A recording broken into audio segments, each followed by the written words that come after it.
નમસ્કાર વિદ્યાર્થી મિત્રો આજે આપણે આ વિડીયોની અંદર ધોરણ 9 વિષય ગુજરાતીની સ્વઅધ્યયન પોથીનો પાઠ નંબર 12 સખી માર્કંડેયની વાત કરવાના છીએ।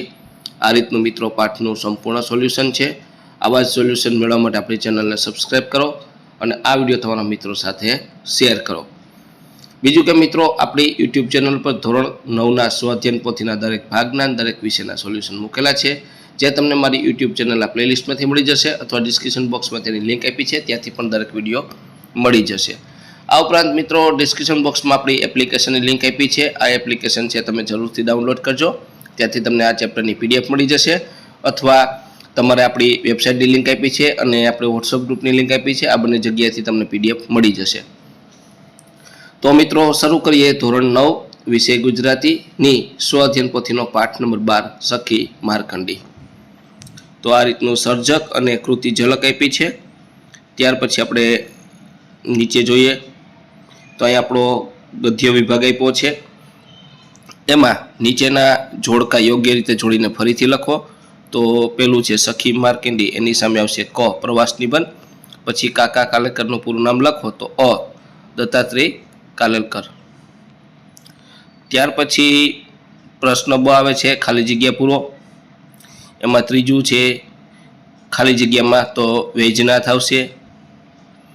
પછી ચોથી ખાલી જગ્યામાં પ્રેમળ શાંતિ, પાંચમી ખાલી જગ્યામાં નળની, છઠ્ઠી ખાલી જગ્યામાં મહાદેવ। આ રીતની ચારે ચાર ખાલી જગ્યા થશે। ત્યાર પછી ક એક વાક્યમાં ઉત્તર લખો। એમાં સાતમું સખી માર્કંડેય કૃતિ ક્યાં સંગ્રહમાંથી લેવામાં આવી છે? તો સખી માર્કંડેય કૃતિ છે લોકમાતા સંગ્રહમાંથી લેવામાં આવી છે। માર્કંડેયના પિતાનું નામ જણાવો। તો માર્કંડેયના પિતાનું નામ મુકુંદ હતું। નવમું યુવાન માર્કંડેય અડકવાની હિંમત ન થઈ ત્યારે યમરાજે શું કર્યું?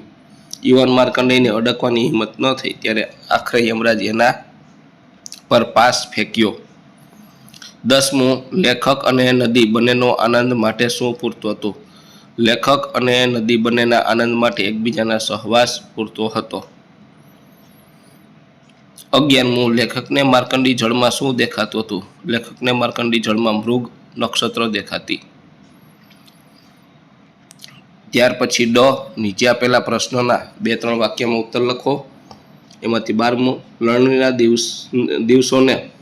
લણણીના દિવસોનો લેખકનો અનુભવ વર્ણવો। તો લેખકને લણણીના 2 દિવસ ખેતરમાં ગાળવા પડતા ત્યારે માર્કંડેય તેમને ખાવા માટે શક્કરિયા અને અમૃત જેવું મીઠું પાણી આપતી। એટલું જ નહીં, માર્કંડેય રાત્રે ટાઢમાં ધ્રુજે છે કે નહીં એ જોવા તેઓ માર્કંડેય પાસે જાય છે, ત્યારે તે પોતાના અરીસામાં લેખકને મૃગનક્ષત્ર બતાવી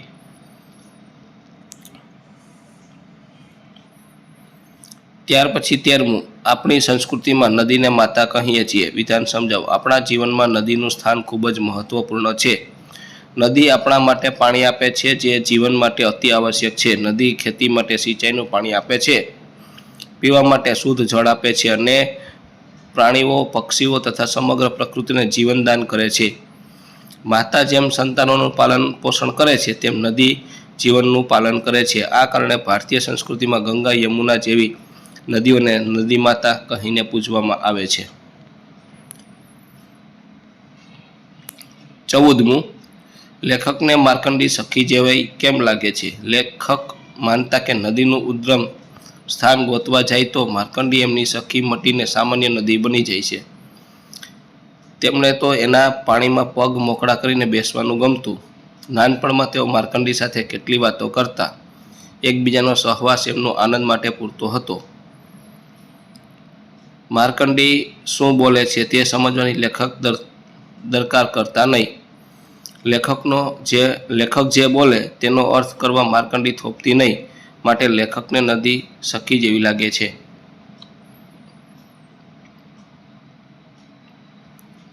નીચે આપેલા પ્રશ્નના 7-8 લીટીમાં મુદ્દાસર ઉત્તર લખો। 15મું તમે જોયેલ નદીનું તમારા શબ્દમાં વર્ણન કરો। મેં જોયેલ નદી ખૂબ જ સુંદર ને મનમોહક લાગી। નદીનું પાણી શાંત રીતે વહેતું હતું, કિનારે હરિયાળી ઝાડો અને ફૂલોથી પરિસર સુશોભિત લાગતું હતું। નદીના પાણીમાં માછલીઓ રમતી જોવા મળતી હતી. સવારના સમયે સૂર્યના કિરણો પાણી પર પડતા ચમકતા મોતી જેવા લાગતા હતા. નદી પાસે લોકો સ્નાન કરતા અને પ્રકૃતિનો આનંદ માણતા જોવા મળતા. પક્ષીઓ નદીના કિનારે મીઠું કલરવ કરતા હતા. નદી ખેતી માટે ખૂબ જ ઉપયોગી છે. નદીનું દ્રશ્ય મનને પ્રસન્નતા અને શાંતિ આપતું હતું.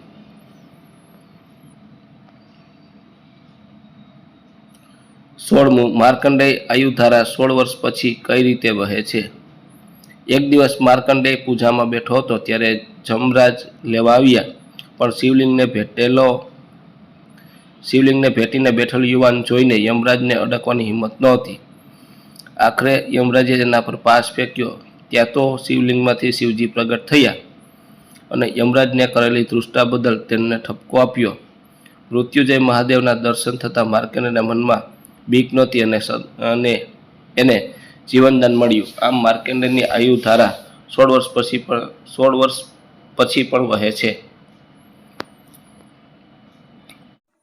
મિત્રો, અહીંયા ડિસ્ક્રિપ્શન બોક્સમાં સ્વાધ્યાય પોથી માટે એપ્લિકેશનની લિંક આપેલી છે.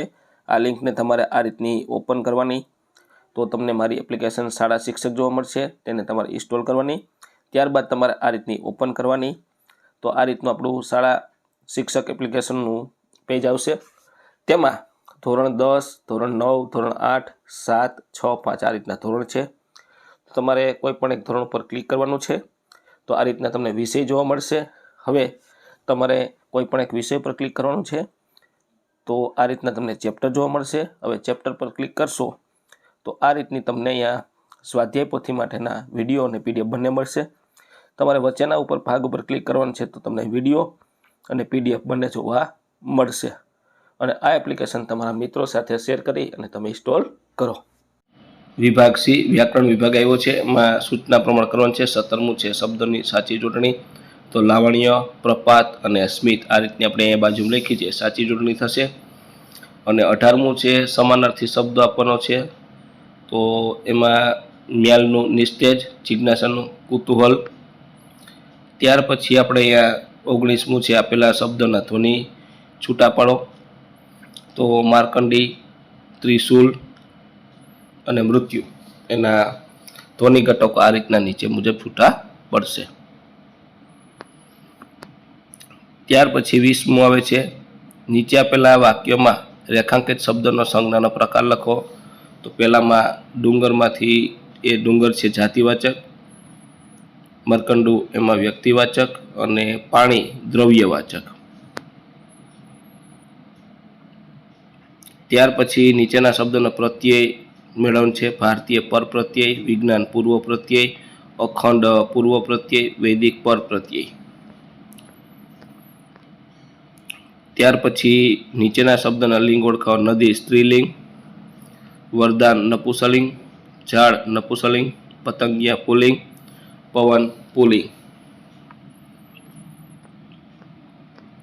ત્યાર પછી 23મું, નીચેના વાક્યમાંથી સર્વનામ શોધો.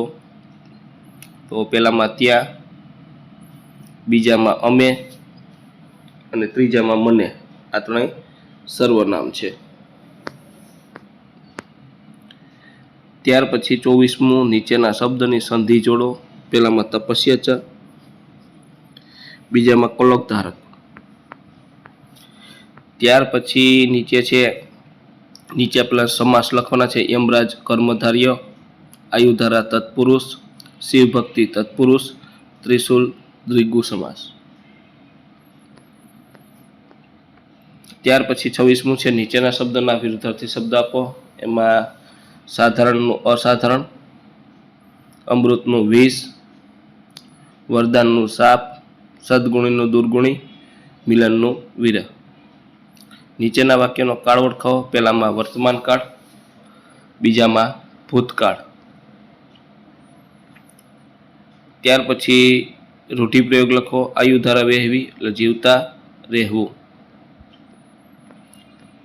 29મું, નીચેના શબ્દ માટે એક શબ્દ આપો. કુલનો ઉદ્ધાર કરનાર, કલોધારક, વધુ પડતી હિંમત, ઉદ્ધતાઈ, ધૃષ્ટતા. ત્યાર પછી લેખન વિભાગ આવે છે. એમાં જળ એ જીવન, તો આ રીતનો આપણો અહીંયા નિબંધ છે. જળ પ્રકૃતિનો અમૂલ્ય ખજાનો છે. પ્રાણી, પંખી, વૃક્ષો, છોડ, મનુષ્ય બધાને જીવન માટે જળની જરૂર પડે છે. જળ વગર જીવનની કલ્પના પણ શક્ય નથી. તેથી જ કહેવાય છે જળ એ જીવન. ખેડૂતોનો ખેતરમાં પાક ઉગાડવા માટે પાણી જોઈએ છે. ઉદ્યોગોને કામકાજ માટે પાણી જોઈએ છે. ઘરમાં રસોઈ, સફાઈ, સ્નાન જેવી દરેક જરૂરિયાતો માટે પાણીની જરૂર છે. માનવ શરીરનો મોટો હિસ્સો પણ પાણીથી બનેલો છે. આગળ જોઈએ તો આ રીતનું છે. તો મિત્રો આ તો આપણું ધોરણ 9 વિષય ગુજરાતીની સ્વ અધ્યયન પોથીના પાઠનું સંપૂર્ણ સોલ્યુશન જોયું. મિત્રો આવા જ સોલ્યુશન મેળવવા માટે આપણી ચેનલને સબસ્ક્રાઈબ કરો અને આ વિડીયો તમારા મિત્રો સાથે શેર કરો. બીજું કે મિત્રો આપણી યુટ્યુબ ચેનલ પર ધોરણ 9ના સ્વ અધ્યયન પોથીના દરેક વિષયના સોલ્યુશન મૂકેલા છે, જે તમને મારી યુટ્યુબ ચેનલના પ્લેલિસ્ટમાંથી મળી જશે. આ ઉપરાંત મિત્રો આપણી ડિસ્ક્રિપ્શન બોક્સમાં આપણી એપ્લિકેશનની લિંક આપી છે. મિત્રો આ એપ્લિકેશન છે તમારા માટે ખૂબ જ ઉપયોગી થવાની છે. જરૂરથી આ એપ્લિકેશનને ડાઉનલોડ કરો. આ એપ્લિકેશન પરથી તમને PDF પણ મળી જશે અને આપણા નવા વિડીયો છે એ પણ તમને મળી જશે. આ ઉપરાંત આપણી વેબસાઇટની લિંક અને આપણી એક વોટ્સઅપ ગ્રુપની લિંક આપી છે, તે તમને જોઈન કરવાથી પણ તમને આ ચેપ્ટરની PDF મળી જશે.